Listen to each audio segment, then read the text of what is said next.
What up, zeros and ones? This is Mike Bust of Arcadians, and this is a little bit of a shout out video to Pok3mon4ever of YouTube, who always presents me with really interesting bow hunting questions. And Pok3mon4ever recently posed a question about rapid fire Pierce2.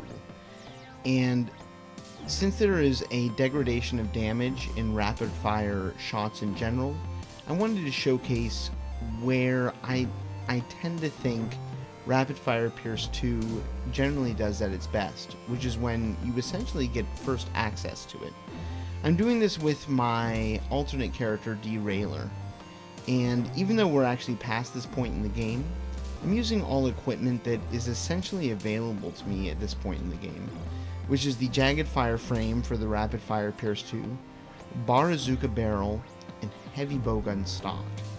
I use the heavy bowgun stock because it has a little more defense to it, and I'm going to be using Adrena+2. So I'm just using basic Baroth armor without a talisman. And yeah, it's just Adrena+2 and attack up small, no big deal there. And I'm going to be rapid firing Pierce2 for the most part. And I'll, inadvertently I'll show some strategies that are useful against a first-time gobble, and that's qualifiable, unfortunately. Let's get some food, Dragon Head. I'm a huge fan of head cheese, so I'm hoping the Dragon Head is vaguely similar, and I love my brew. Woohoo! Let's see. Give me something good. Give me something good. Pyro would be nice. I'm using Adrena+2, so Moxie doesn't work, so we'll go for Pyro and Black Belt. Rapid fire Pierce2 shots. This is really interesting. And an interesting subject for Pierce gunners in general. Generally, Pierce shots scale for damage based on your range, and this is something I've expressed in previous videos as well.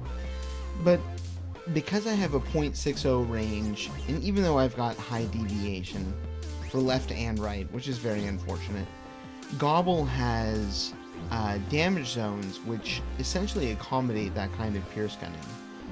His tummy is the weak point, and it sort of spreads out in a low sort of zone, and since the deviation just goes left and right, not high or low, I'm feeling that this will essentially work.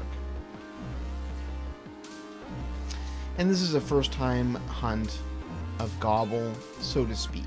I'm using equipment that would be essentially available to me at that point in the game.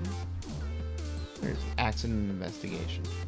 So if you were just starting Monster Hunter Tri and you encountered Gobble, technically the cutscene quest will make it so that you don't have the ability to pull this trick where I'm using a frog to fish him out of the lake.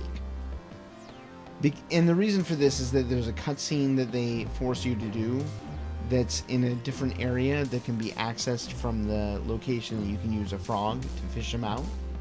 But they make known to you that you can do this through the quest rewards. Okay, so I gotta concentrate for a moment here while I engage my adrenaline. Unfortunately. Such a science engaging adrenaline.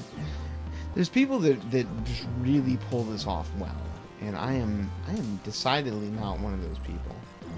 I'm gonna try it here. What I learned is that if you do, at this point in the game that I'm at,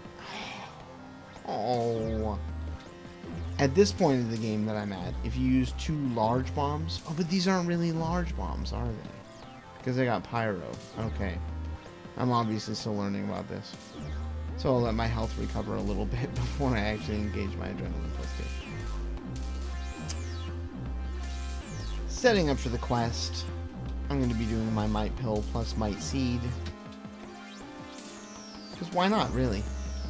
As Ghost put it, that's like giving yourself attack up large, but not having to put it in the equipment screen. Maybe I shouldn't have said that. I'm sorry, Ghost, if I revealed too much about your play strategy. I'll engage it there. Why not?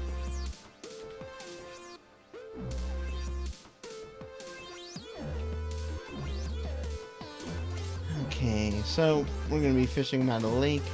I'm going to put some bombs here to help me out. So why not? Bombs are beautiful.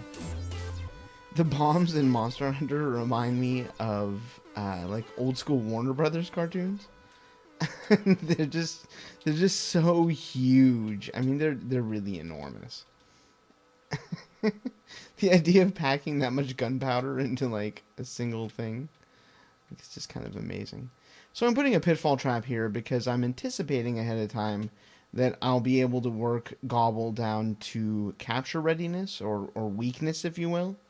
And at that point, he'll want to run towards the zone that's just beyond there. I can't remember if it's zone 3 or 2 or whatever it is.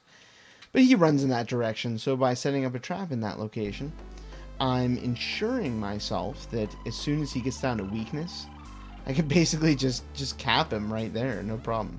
Cap being a permutation of capture. Hello, Gobble.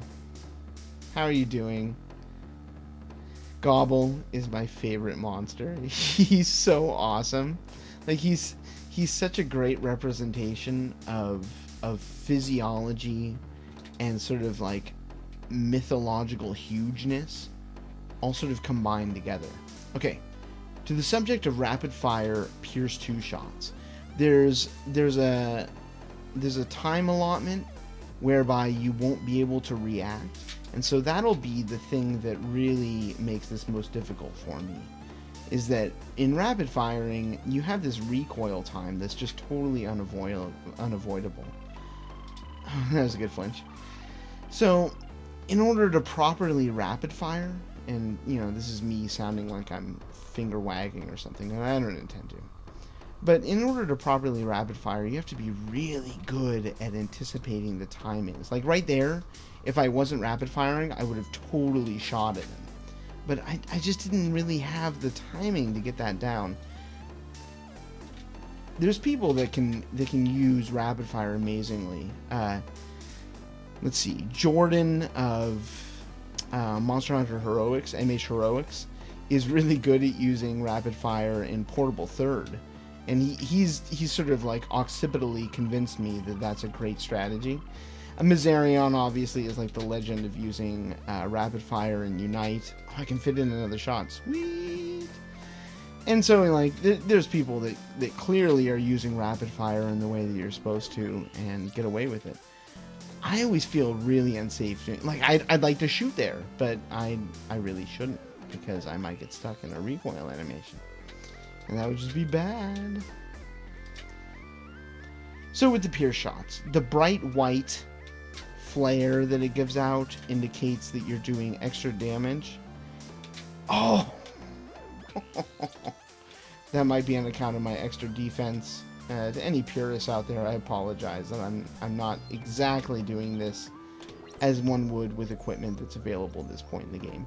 But I really just wanted to showcase Rapid Fire Pierce 2, and it's basically just available to you at this point. So like, why not do it, right? When I was an early college student, I studied anthropology very extensively. And I was greatly influenced by Wade Davis, who is an anthropologist that wrote a book called The Serpent and the Rainbow, which is about researching real zombies in Haiti. And he was doing it for a pharmaceutical company at the time. And that early influence in my life of being interested in like the scientific anthropological perspective on zombies has engendered in me a great love of Gobble, because he really, oh sweet, he's down to capture readiness. He really effaces what Wade Davis was talking about. You know, this creature that is capable of paralyzing and hypnotizing, and a lot of what goes into popular mythology of zombies. Like, it fits really well with Gobble. Like, he looks like a zombie maker, you know? Like, he's all pale and purple, and I'm a huge fan. I think the physiology aspects of Monster Hunter are really cool in and of themselves. They've really created sort of a pharmacopoeia of creatures that, you know, when I say pharmacopoeia, I really mean that they have these, like, itemistic aspects but are also well represented in the environment that they come from. It's a lot of really cool stuff that's going on in Monster Hunter. And the sort of behind-the-scenes mythology of how these monsters came to be and the role that humans play in not necessarily subjugating them, but certainly sort of taming the wilderness. It's all really fascinating. This is Mike Bust from Monster Hunter, obviously, and the channel Arcadians. Peace out, Planet Monster Hunter.